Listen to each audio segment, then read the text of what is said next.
আমরা যারা বাগান করি সেই বাগানে কোনো সুগন্ধি ফুলের গাছ থাকবে না সেটা ঠিক হয় না। সুগন্ধি ফুলের মধ্যে অন্যতম একটা ফুল হলো রজনীগন্ধা। এই রজনীগন্ধা গরম থেকে বর্ষা পর্যন্ত, বিশেষ করে বর্ষাকালে এই রজনীগন্ধার স্টিক আসে। রজনীগন্ধার বিভিন্ন ভ্যারাইটি হয়, এখন অনেক রকম ভ্যারাইটি পাওয়া যাচ্ছে। আমার কাছে যেটা আছে সেটা একদম দেশি ভ্যারাইটি। আমি এটাকে পছন্দ করেছি তার কারণ দেশি ভ্যারাইটির এই যে ফুলগুলো হয়তো সাইজে একটু ছোট হয়, কিন্তু এর গন্ধটা খুব সুন্দর হয়। আর যেগুলো হাইব্রিড তার ততটা গন্ধ থাকে না। সেই জন্য আপনারা যে কোনো জাতের এই রজনীগন্ধার কন্দ সংগ্রহ করে নেবেন। আমার এই গাছটা আছে, এই গাছটা ছিল গত বছরও ফুল দিয়েছিল, সেটাকে আবার তুলে, এর তো অনেক কন্দ হয় চারপাশ থেকে, দেখুন এখনও প্রচুর কন্দ বেরিয়ে অনেক গাছ হয়ে গেছে। তো আমি সেই কন্দগুলো তুলে তার মধ্যে থেকে যেগুলো বড়, সেই বড় কন্দগুলো এই দুটো টবে আমি বসিয়ে দিয়েছিলাম।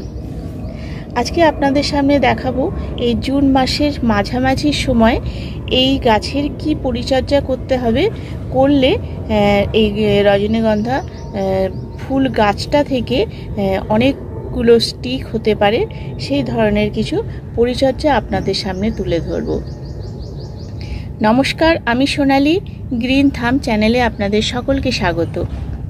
আশা করি আপনারা ভিডিওটা শেষ পর্যন্ত দেখবেন, আর যদি ভালো লাগে তাহলে অবশ্যই একটু লাইক কমেন্ট করবেন, সেক্ষেত্রে আমি এতে অনেক উৎসাহ পাব।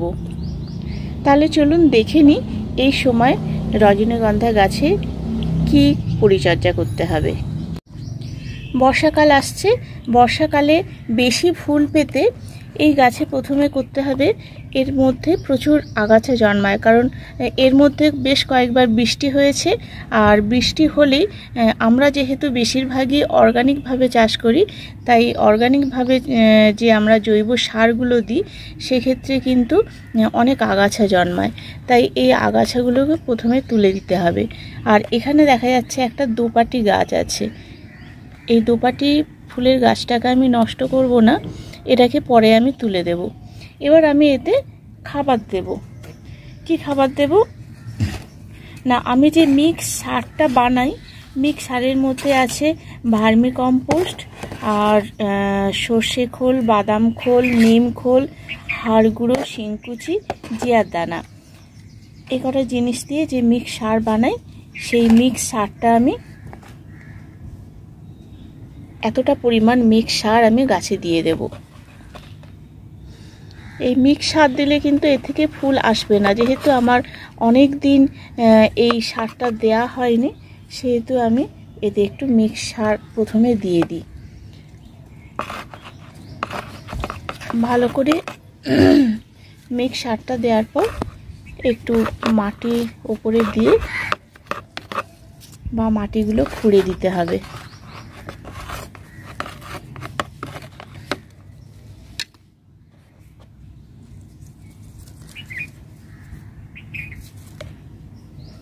দুটো গাছে একইভাবে আমি দিয়ে দেব।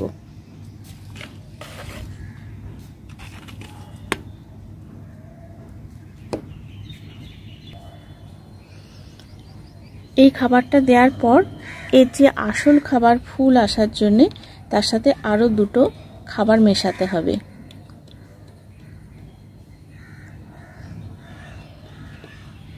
হাফ চামচ মতো সিঙ্গেল সুপার ফসফেট,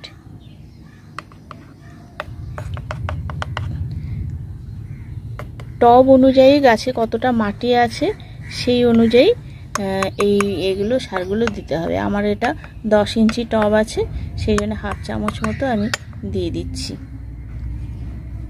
আর এটা একটু 1 চিমটে মতো দিচ্ছি, এটা যেহেতু ছোট টব আছে। এর সাথে আর একটু দেব muriate of potash. Muriate of পটাশের পরিমাণটা কিন্তু 1 চামচের 4 ভাগের 1 ভাগ। এই দুটো রাসায়নিক সার এগুলো ফুল আনতে সাহায্য করবে, সেই জন্যে এই দুটো সার আমি এই সময় দিয়ে দিচ্ছি।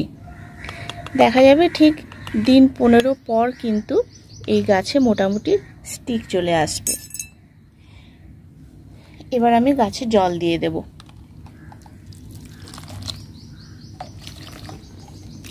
ভালো করে ভিজিয়ে দেব, কারণ এতে রাসায়নিক সার আছে, যাতে জলটা একদম তলা থেকে বেরিয়ে যেতে পারে সেইভাবে আমি গাছে জল দিয়ে দিচ্ছি।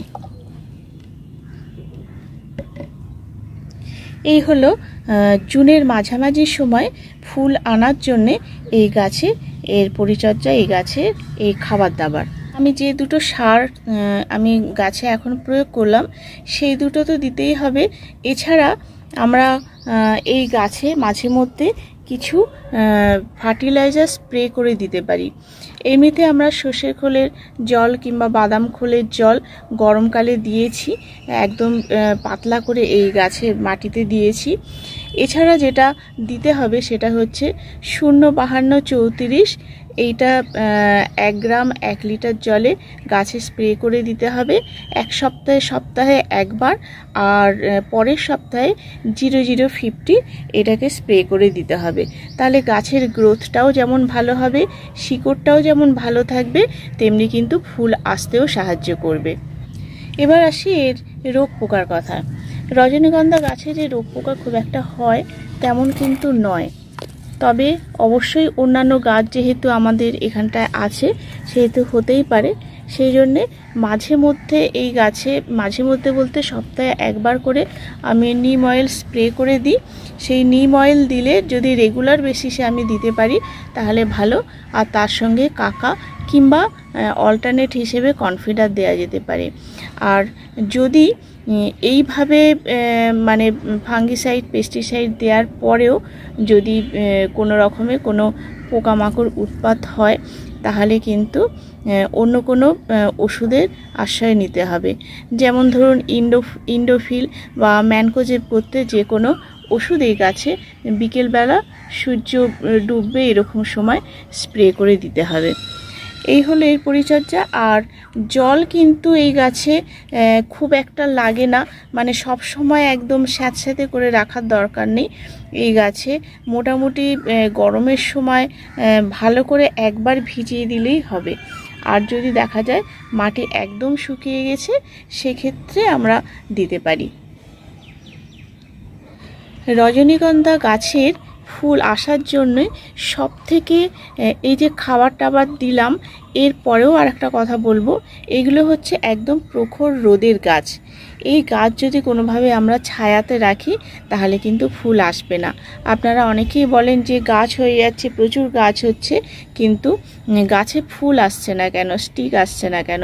সেই জন্য গাছকে কিন্তু একদম ওপেন রোদের মধ্যে রাখতে হবে। প্রচণ্ড রোদেও কিন্তু এই গাছের কোনো ক্ষতি হয় না।